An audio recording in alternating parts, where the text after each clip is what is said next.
pagi. Oke. Terima kasih Pak atas waktu dan kesempatannya pada pagi hari ini.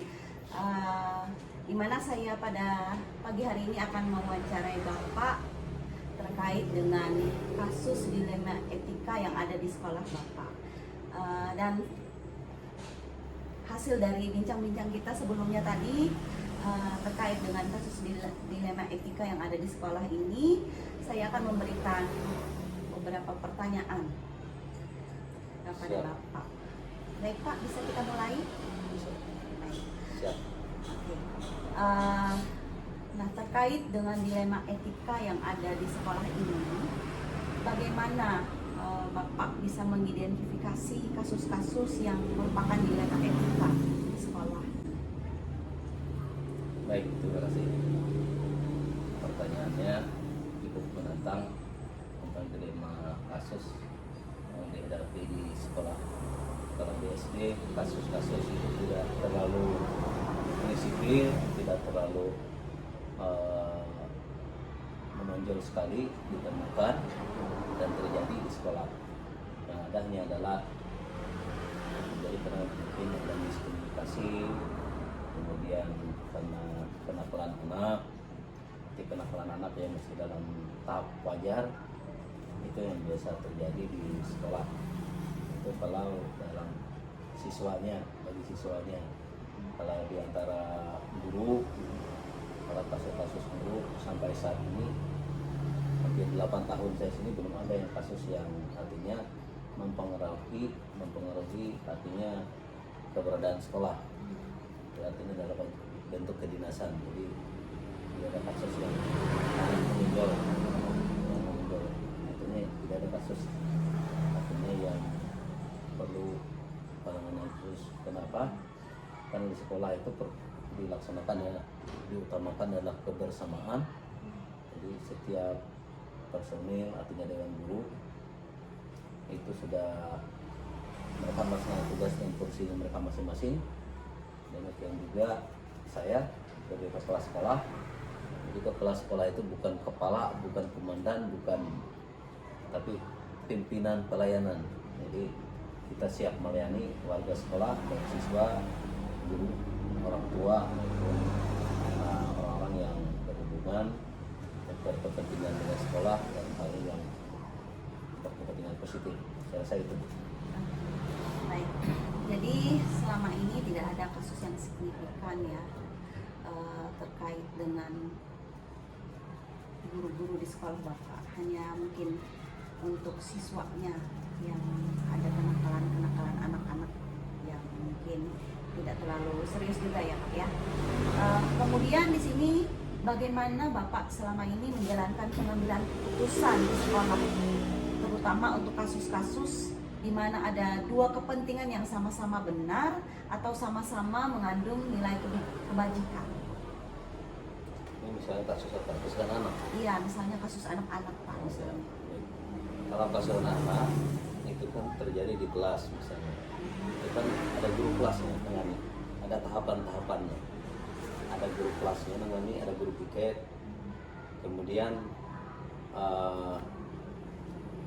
kalau mereka tidak bisa mengatasi, dan di SD ini kan tidak ada guru BP. Jadi baru kepala sekolah, artinya tahapan berikutnya mengatasi hal-hal seperti yang dimaksud. Jadi kalau kenakalan anak biasanya antara lain ya kadang-kadang rambutnya dicat, kemudian ada berkelahi seperti itu sebentar apa itu namanya Perbaikan lagi kenapa? Artinya karena sifat anak-anak itu anak kelas rendah itu demikian. Jadi kalau kasus menonjol sangat kalau sampai bully segala itu tidak ada di sini. Jadi biasanya kalau terjadi hal-hal anak-anak seperti itu, ada kasus-kasus lainnya tidak sampai anak misalnya jarang sekolah, misalnya ada anaknya misal kita lihat kondisinya, kalau anak itu misalnya tidak turun sekolah, mungkin keadaan ikut orang tuanya siswa tersebut ada alasan tidak ada yang antar ke sekolah karena rumahnya jauh, maka saya sampaikan sudah yang masuk sekolah sekarang, dulu kan ada sistem binasi, ada percaya ke sekolah di lingkungan sekitar rumah. Karena ada ini dari daerah SDM, dari daerah kecamatan PD4, mungkin mereka ada yang terlambat, jadi ditinggal alat angkutan bus mereka. Jadi itu biasanya ada yang tidak sekolah. Tapi itu sering dikomunikasi karena di setiap kelas ada grup WhatsApp mereka. Jadi dengan bapak ibu guru mereka selalu berhubungan dalam hal itu. Karena hal tersebut kasus-kasus itu kan yang prinsipil sekali tidak ada. Jadi tidak pernah seperti sangat menonjol sekali. Jadi masih bisa diatasi pihak guru, kemudian guru piket, dan ada juga sampai saya artinya mengatasi kasus tersebut beberapa waktu yang lalu. Jadi tapi kasusnya itu kan masih bisa ditangani. Itu rata-rata anak artinya gaul mereka karena dampak pandemi. Nah itu karena dampak pandemi mereka kurang bersosialisasi. Nah ketika bersosialisasi jadi ada miskomunikasi antara mereka, dan itu bisa ditanggulangi artinya dengan pengertian dari baik bapak ibu guru kelasnya, kemudian guru piket, kemudian kepala sekolah, kemudian juga orang tuanya kami hubungi. Nah, kenapa sekolah itu mitraannya orang tuanya, jadi bekerja sama dengan mereka karena sekolah itu tidak bisa bekerja sendiri, ada hubungan orang tua, masyarakat, komite itu yang jalan. Jadi itu saya rasa supaya saat ini. Berarti langkah-langkah atau prosedurnya tadi seperti yang biasa dilakukan Bapak selama ini, kalau ada tadi seperti anak yang mungkin dari SGM, dia langkah-langkah atau prosedurnya dalam mengatasi hal tersebut bagaimana? Kalau langkahnya apa? Cuma menyampaikan dengan orang tua, artinya supaya anaknya itu hadir ke sekolah. Artinya bagaimana anak itu bisa melanjutkan sekolah. Nah, jadi kalau dari dalam ruang lingkup yang layak, ya anak-anak itu anak yang dari luar, kenapa mereka gunakan transportasi khusus di sekolah. Jadi kalau mereka lambat bangun sedikit, itu mereka ditinggal. Jadi itu sedikit saja. Itu makanya disampaikan pengertian. Jadi kalau terlambat orang tuanya bisa antar. Nah, akan motor antar, biar orang tua nggak kerja, tapi anaknya bisa diantar ke sekolah. Jadi demikian. Kenapa saya sampaikan sekolah lain banyak daerah sekitar yang layang ini dari Dusun Timur ini, pilih sekolah yang dekat. Jadi kalau mau ke sini ke SD 1, konsekuensinya itu taati waktu, ikuti aturan tertib sekolah. Bisa itu. Ya, karena mereka sudah memilih ya Pak ya, Ya, sudah jelas. konsekuensinya itu. Iya, konsekuensinya itu tadi. Baik. Kemudian hal-hal apa saja yang selama ini Bapak anggap efektif dalam pengambilan keputusan pada kasus-kasus dilema etika yang ada? Yang efektif adalah apa? Jadi, untuk mengatasi itu adalah kebersamaan. Artinya percayakan wali kelas, guru kelasnya, dan ada guru piketnya. Artinya ada tahapan-tahapan. Artinya berdayakan mereka, bapak ibu guru, mengatasinya dulu, baru kalau hal-hal yang sangat prinsipil sekali baru kepala sekolah. Dan syukur sampai saat ini tidak ada sampai ditangani pihak luar. Jadi artinya tidak ada yang sangat prinsipil sekali. Selanjutnya Pak, dalam selama ini, selama kurang lebih 8 tahun ya Bapak di sini. Nah, apa yang menjadi tantangan dalam pengambilan keputusan dalam kasus-kasus dilema etika? Tantangan dalam mengambil keputusan. Biasa tantangan mengambil keputusan itu menyangkut kebijakan. Jadi ada hal memang anak itu harus dibantu. Kalau kita tidak bantu dia nanti bagaimana? Kalau dibantu dia enak. Makanya itu yang biasa keputusan, terutama sang siswa pendidikan kelas, itu kelulusan. Jadi itu yang salah satunya. Jadi kalau anak itu dinilai salah satu alat penilaian itu anak itu tidak berhasil, tapi kalau di sekolah ini kalau kurikulum masih 2013 itu ada 4 Iya. penilaian KI 1, 2, 3 dan 4, baik ketuhanan, sosial, pengetahuan dan keterampilannya. Jadi ketika itu diramu, jadi anak yang pintar pengetahuan belum tentu dia pintar keterampilan, belum tentu sikapnya baik. Nah, jadi itu anak yang pengetahuannya kurang pasti dia bisa juga dia punya sikap yang baik. Nah, keimanannya, tadi ketuhanannya, kemudian dia punya skill, keterampilan, dan dia juara di olahraga bisa juga, tapi pengetahuannya nilainya kurang.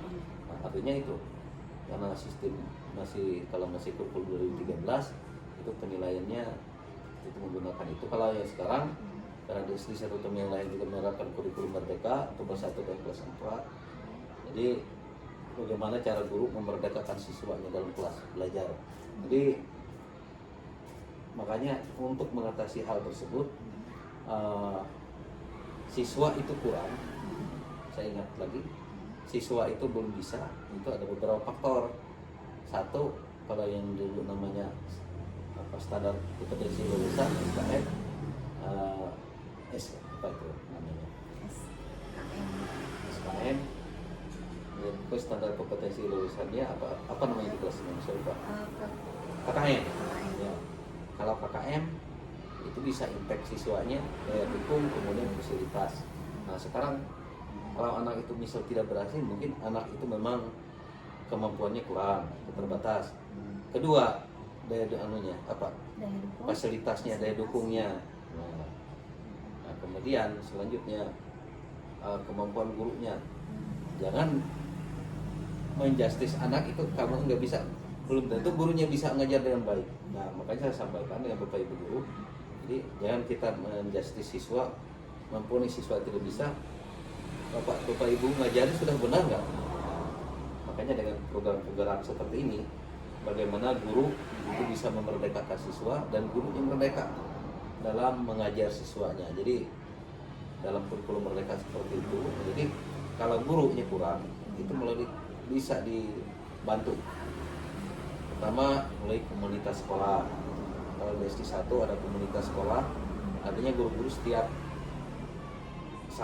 2 kali dalam sebulan, itu hari Sabtu mengevaluasi kegiatan, apa-apa kekurangan, apa-apa masalahnya. Nah, itu salah satu caranya. Kemudian kalau misalnya masalah belajar, nah makanya ada komunitas sekolah. Kemudian sekolah juga ada komunitas antar sekolah. Jadi guru-guru tadi mulai kelompok kerja, KKG, kalau guru kelompok sekolah ke-3S, KKS. Nah, kemudian ada komunitas melalui PMM, platform mereka mengajar. Nah, jadi itu komunitas daring. Namun dalam PMM itu di situ sudah banyak teori-teori belajar, konsep-konsep pembelajaran dari kementerian tentang konsep-konsep belajar yang disampaikan Bapak Ibu guru. Nah, jadi itu. Jadi kita jangan pilih salah satu, tapi kita lihat apakah sekolahnya itu punya fasilitas cukup, apakah gurunya memang bisa. Kalau fasilitas cukup, gurunya oke, anunya bukan berarti anak, tapi makanya artinya tidak bisa salah satu kita ambil. Nah, pertama gurunya dulu dimerdekakan, gurunya dulu belajar supaya bisa ilmunya itu untuk memerdekakan siswa dalam belajar di kelas. Tapi belajar sekarang tidak hanya mutlak dalam kelas, tapi belajar bukan hanya satu dari buku, tapi banyak referensi lain yang dijadikan sumber belajar. Saya itu. Terus Pak, saya sangat mengapresiasikan sekali. Berarti di SD ini sudah untuk komunitas belajarnya sudah jalan sekali Pak ya. Baik Pak, pertanyaan selanjutnya. Nah di sini ketika ada masalah kasus dilema etika di sekolah Bapak ini, apakah Bapak itu mempunyai tata kala atau jadwal tertentu dalam penyelesaiannya, atau Bapak langsung menyelesaikan begitu ada kasus langsung diselesaikan di tempat, atau menunggu jadwal yang menyesuaikan jadwal yang ada baru menyelesaikannya? Nah kemudian nanti bentuk atau prosedurnya seperti apa? Itu satu, yang pertama. Iya. Kasus tadi. Kalau yang masih bisa diselesaikan dalam saat itu selesai. Misal kasus-kasus misalnya hal-hal yang kecil, nanti yang tidak perlu tahapan-tahapan itu bisa diselesaikan saat itu juga.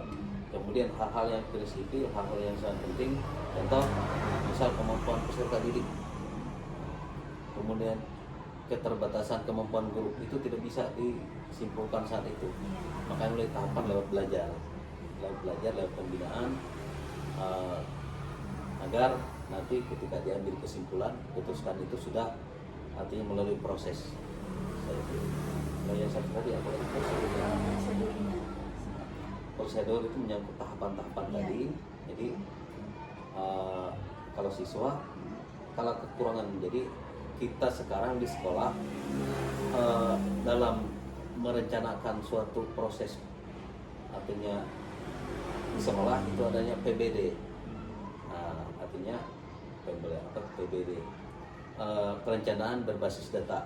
Jadi kita dulu kan ada asesmen nasional. Nah, jadi anak melaksanakan asesmen, kemudian ada survei lingkungan belajar, itu dilaksanakannya. Dari situ kelihatan wajah-wajah sekolah, walaupun artinya sampai pengambilan itu hanya untuk satu kelas, kemudian seluruh guru. Nah, dari situ kita dari analisis seperti asesmen seperti itu, maka dalam satu sekolah untuk tahun berikutnya rujukannya dari rapot sekolah tadi, rapot pendidikan tadi, maka adanya perencanaan berbasis data. Contoh bisa kami di sini tidak bisa dipungkiri untuk rapot pendidikan siswanya itu perlu perhatian untuk literasi dan numerasi. Nah, untuk literasi dan numerasi, jadi ketika anak kelas 1 masih ada yang belum bisa membaca, masih belum bisa kelas 1, kelas 2 atau yang lancar membaca listumnya sesuai tahapan kelas 1, kelas 2. Jadi sekolah punya cara ketika disampaikan oleh orang tua juga bisa ambil kesimpulan melalui belajar tambahan di rumah atau mencari tempat, artinya anaknya di les, kita belajar dengan orang lain di tempat-tempat belajar. Kemudian sekolah juga menyediakan waktu luang selesai jam pelajaran, kalau anak kelas rendah itu ditambah lagi, dan itu ditanggung oleh sekolah semuanya. Artinya ada belajar tambahan untuk kelas 1, kelas 2, kelas 3 yang mereka mengalami kesulitan belajar, keterbatasan belajar. Jadi itu guru kelasnya tadi. Jadi dipilih mereka yang kurang. Kemudian untuk kelas tinggi juga dilaksanakan seperti itu, belajar tambahan. Kalau hanya apalagi setelah pandemi, apalagi saya ini kan pengetahuan anak-anak kurang. Kemudian siswa tadi kurang kemampuan belajar. Nah, makanya tadi kita dulu konsep universal dalam kelas. Nah, sekarang kan dalam kurikulum Merdeka itu kan ada pembelajaran berdiferensiasi. Nah, jadi anak tidak bisa disamakan satu dengan lain.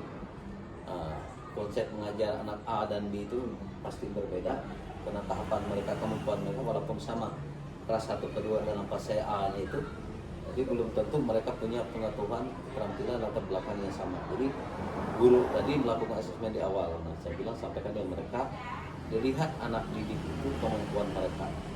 Nah, jadi memberi mereka pelajaran itu tidak bisa si A, B, C itu disamakan.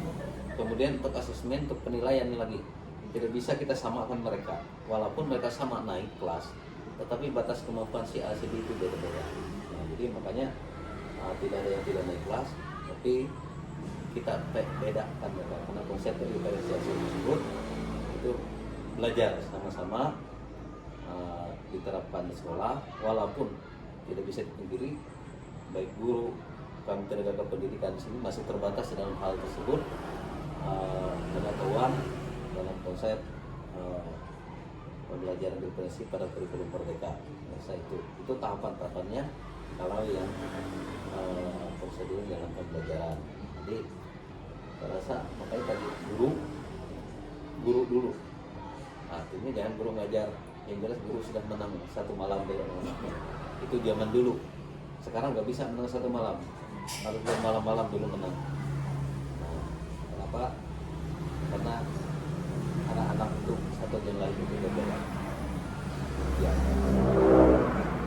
Jadi di sekolah SDN 1 Temenglayang ini luar biasa Pak ya, karena sudah menerapkan pembelajaran berdiferensiasi tadi, dan juga di sini ada penambahan jam belajar ya bagi anak-anak yang mungkin masih kurang dalam tahapan belajarnya. Luar biasa sekali Pak. Kemudian di sini pertanyaan saya kembali, adakah seseorang atau faktor-faktor apa yang selama ini mempermudah membantu Bapak dalam pengambilan keputusan dalam menghadapi kasus-kasus dilema etika itu? Faktor yang mempermudah mengambil keputusan pertama sudah saya sampaikan tadi, kalau guru yang jelas guru laksanakan fungsinya. Apa tugas fungsinya sebagai guru, kepala sekolah, atau tugas fungsi sebagai guru. Dan walaupun gurunya belum memahami sepenuhnya tugas fungsinya, makanya ada pembinaan, adanya kelompok belajar, adanya kelompok kerja, adanya komunitas belajar. Nah itu salah satu untuk mengatasi. Jadi berhubungan dengan hal tersebut, untuk pengambilan keputusan kebersamaan itu diutamakan. Nah, jadi sebagai kepala sekolah, makanya saya sampaikan itu pimpinan pelayanan, bukan kepala. Artinya lalu adanya kemitraan ya, ada antara kemitraan antara guru, siswa, kemudian juga orang tua, komite. Nah itu yang diberdayakan. Kemudian ada stakeholder lainnya, artinya kalau kita tidak bisa kan ada pengawas sekolah, ada OPT, ada dinas pendidikan. Nah artinya lintas linknya dari atas ke bawah. Masalah itu adalah salah satu mendukung pihak sekolah dalam menyampaikan keputusan, pengambilan keputusan yang dilaksanakan. Yang jelas diutamakan adalah guru tahu fungsi, tugas fungsinya kepala sekolah itu. Nah berdayakan itu dengan sesuai tahapan-tahapan. Saya rasa itu. Pertanyaan terakhir Pak, dari semua hal yang telah disampaikan Bapak tadi, pembelajaran apa yang dapat Bapak petik dari pengalaman selama mengambil keputusan dilema etika itu? Apa pembelajaran yang bisa Bapak sampaikan? Pembelajaran yang saya dapatkan pertama, jika dalam melaksanakan tugas jelas tata aturan yang diberlakukan, tata aturan baik tertib sekolah, peraturan-peraturan dari baik dinas, kemudian kementerian, pemerintah daerah. Kalau itu bisa kita wujudkan di sekolah, tapi tidak bisa semua kita laksanakan itu kan tidak mungkin. Artinya karena hal-hal yang terjadi bisa kasus masalah itu, kenapa? Itu ada aturan untuk apa, rambu-rambu. Nah, ada rambu-rambu yang dilaksanakan. Jadi itu salah satunya. Kemudian dalam pengambilan keputusan selama itu menjadi pelajaran. Artinya dengan adanya kebersamaan, adanya mitra juga. Saya harus sampaikan. Kemudian untuk anak-anak berprestasi. Nah, anak-anak berprestasi tidak hanya sekolah, masyarakat itu dilibatkan. Contoh, misal bidang seni, untuk anak bisa menari, bisa numet, bisa panuhoi, itu keterlibatan masyarakat, kerjasama mitra kami. Kemudian ada sanggar-sanggar. Jadi anak sini terus cerita, kalau juara bisa nari, bisa numet, bisa panuhoi. Nah, kemudian ada olahraga, ada karate, itu ada. Artinya mereka ada klub-klubnya masing-masing. Jadi kita bermitra dengan itu. Kemudian ada lagi misalnya sains, untuk klub-klub sains ada di sekolah ini. Kita juga dulu bermitra dengan IABN Adaro. Jadi anak didik SD 1 Ternyawa ini pernah sampai medali emas se-Kalimantan di Tanjung itu pernah ada dari IABN Adaro yang datang membina. Kemudian guru di sini, artinya membina anak mulai klub-klub sainsnya. Juga sampai pernah mewakili keluar untuk mempresentasikan produk anak-anak di sekolah ini supaya, artinya kesimpulan saya itu kebersamaan satu dengan lain dan mitra tersebut supaya apa, dalam pengambilan keputusan itu tidak ada hal-hal alternatif yang mengganjal nantinya. Artinya ada musyawarah mufakat, walaupun tata tertib itu harus ditetapkan. Nah, di sekolah tata aturan itu yang utama diterapkan di sekolah. Jadi pelajaran kita apa, pengalaman yang besar kita adalah guru kita adalah pengalaman yang selama bertugas ini. Jadi itu saja yang saya sampaikan nantinya. Baik, terima kasih Bapak atas bincang-bincang kita kali ini. Apa yang sudah Bapak sampaikan tadi luar biasa sekali karena di SDN 1 ini sudah menjalankan kemitraan dalam pengambilan keputusan, jadi bekerja sama dengan pihak guru, kemudian pihak luar juga seperti komite, orang tua, ya, dan stakeholder. Jadi terima kasih Bapak untuk waktu dan kesempatannya pada pagi hari ini. Selamat pagi.